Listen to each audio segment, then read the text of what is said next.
You didn't pick my name.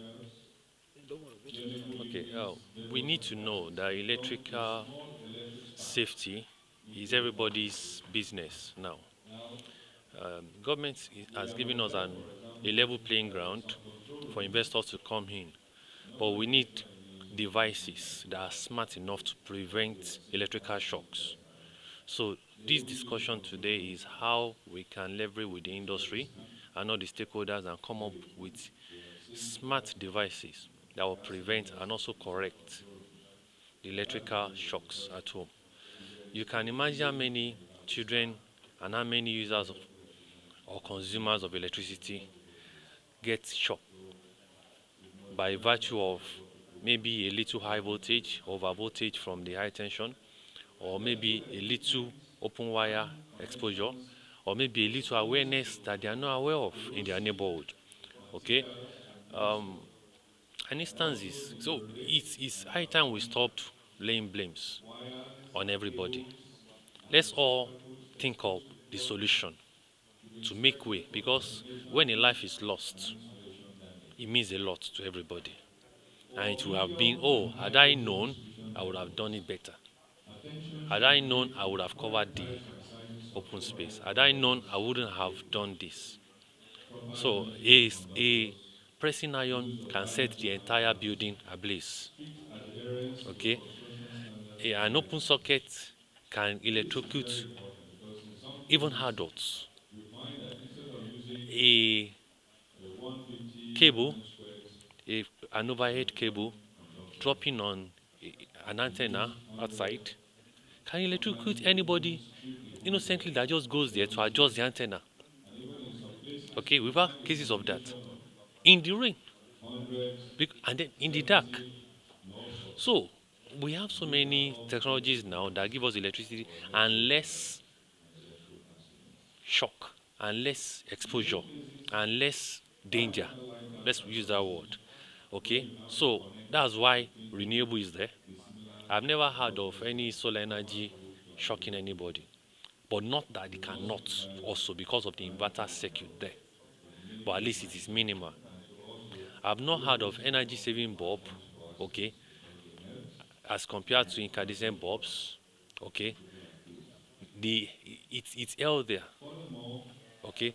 So I've not heard of a smart home whereby you have a demand side management for power, okay, whereby the electricity goes off based on shadow cast, okay, which now makes energy efficiency very good, stable, and then allows proper and stable use of electricity by your devices at home, and thereby lowering the power consumption of your devices, and thereby making their components last longer. Because let's take a case scenario of a new car, a brand new car on a bad road gets worn out after some years.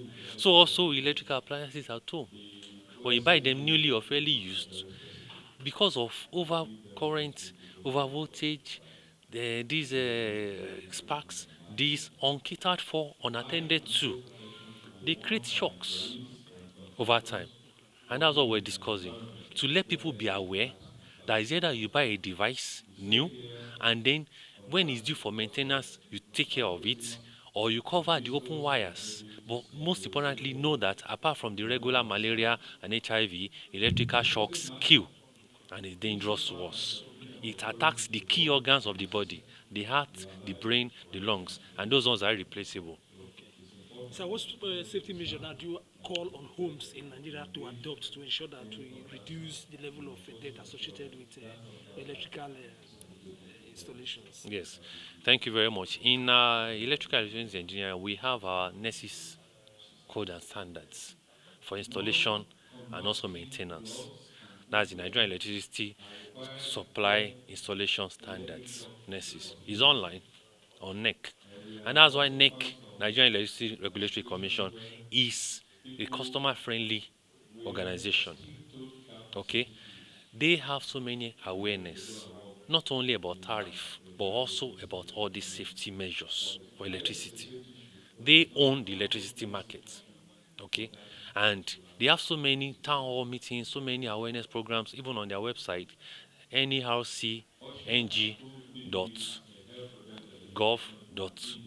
You can visit it, okay, and get more details. Aside that, for those that are listening, those that don't even have access to the site now, what you need to do from your home is when you wake up and you're going out, switch off all electrical appliances from the socket. And if you know that a knob on the socket is already malfunctioning, switch off from the mains.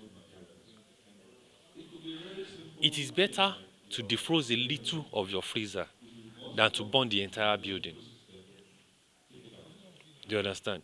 So when you switch off all your appliances when not in use, that's number one, safety.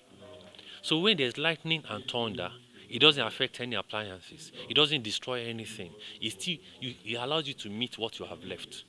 Then in the course of rainfalls, wear your bedroom slippers, which will conduct away any danger. Because most of the buildings we have are not properly heated. So the heating system in every building differs, as well as the salinity of the ground. So if you take care of all this in your home, then if you are walking in the rain or in the wind, watch out for overhead lines. you know, and if you're driving in the rain and even in high wind, don't drive high speed. Watch out for falling trees, falling poles, falling wires, this and that. You can imagine an 11 kV wire suddenly caught in the market. What do? One, you don't stand. Two, you don't run in the direction of the wire. You run away and you let others know the implication. Unlike somebody that's just standing and seeing people run, the cable carries him, knocks him against the wall. These are real case scenarios happening all the time. Like I said, those that it happens to, they don't live to tell the story. And if they live to tell the story, they live with scars for the rest of their life. So safety, we should be more safety conscious than what we have right now, blaming the government for everything. Okay? Simple safety measures. One more thing. We have leakage currents. What are leakage currents? There might be some circuits that are already exposed, some wires that are already touching where they are not supposed to touch. So what do you do? Especially when it's raining or when you know that things are, when there are sparks, what do you do? Okay, you can't wear gloves, but you should watch the first thing you should do is put on your bedroom slippers and let everybody in the house always put it on. When you now want to touch the freezer or the TV, be careful. It's better you put it off at the socket, okay, before you open it and you touch it. Because even during the Harmattan, your clothing system, nylon, generates electricity and creates spark, and it can electrocute white light. So what do you do in that instance? You be careful, okay? So you have to be careful in that instance. In everything you do, in your clothing, in the way you move at home, okay, and in the neighborhood and on the streets. And with that, basically the personal uh, comportment in danger saves lives, not only one life, other people's lives. Okay, sir, moving away from electricity Yeah, and we're talking about safety, yeah, how can a mast yeah. be installed? Okay, a telecommunication Yes, mast. sir. Okay, how they install a telecommunication mast? You start from the civil works. That's the foundation. But before that, as an engineer, let's go back to the workshop. You start from your design, you do your modeling. You know the reason why you are installing this mast. Is it a repeater station? Is it a telecoms mast that you're going to hang your antennas on? Because antenna will transmit and receive. So what is the capacity of that antenna? And what do you intend to do? Is it for long distance or short range?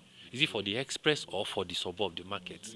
So you will do your network system planning